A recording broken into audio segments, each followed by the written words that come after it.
Welcome to the Royal Road School of Carmelite Prayer. We are wrapping up today a study of an article written by a prominent Teresian scholar, Tomas Alvarez, a Carmelite friar in Spain, now deceased. And the title of the article is, "What is Prayer?" And I always forget to mention that below you can find a link to a summary of the article and where to get the complete article.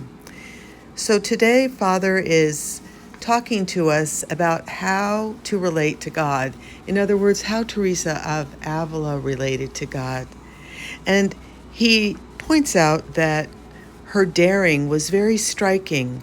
Her prayers are almost to the point of what she calls madness and foolishness, yet intense and revealing examples of the power of Christian prayer.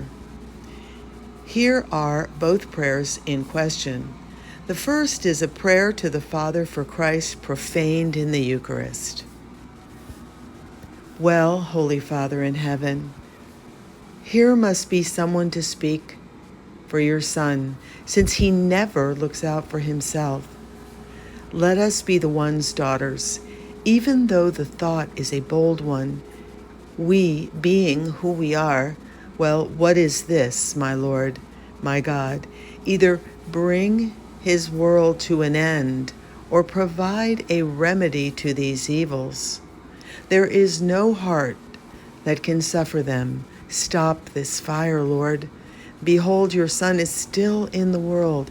In his beauty and purity, he doesn't deserve to be in a house where there are things of this sort. Do it for your Son's sake.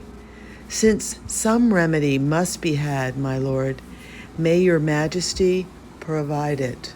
That's an extract taken out of The Way of Perfection. And here's another prayer, a prayer to Christ in favor of his Father. O Son of God and my Lord, how is it that you give so much together in the first words of the Our Father?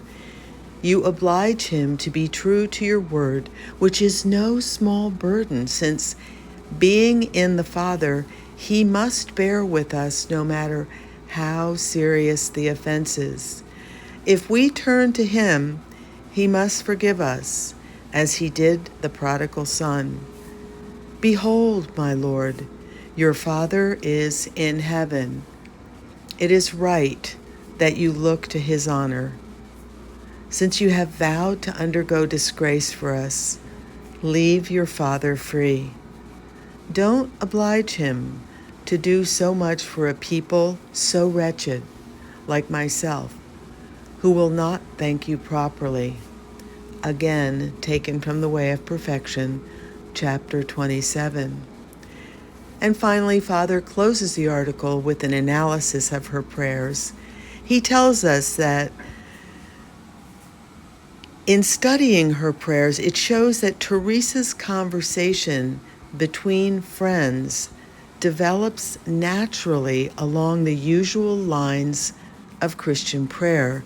In other words, praise, adoration, thanksgiving, glorification, acts of faith, hope, desire, and love, as well as prayer for sin, petition, and self-oblation, all bear the stamp of deeply felt dignity for God.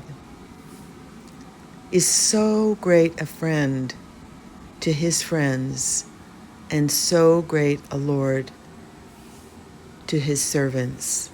Again, taken from The Way of Perfection, chapter 35. Amen. So we have completed the article that Father Alvarez wrote, entitled, "What is Prayer?" And in the article, we saw what Teresa's concept of God was, how she felt about God, how she related to God, and then some examples of her prayers. So in the next article, the next and final article that we'll look at, Father's going to be talking to us about learning to pray with Teresa of Avila. So thank you for following along, and may God bless you. Amen.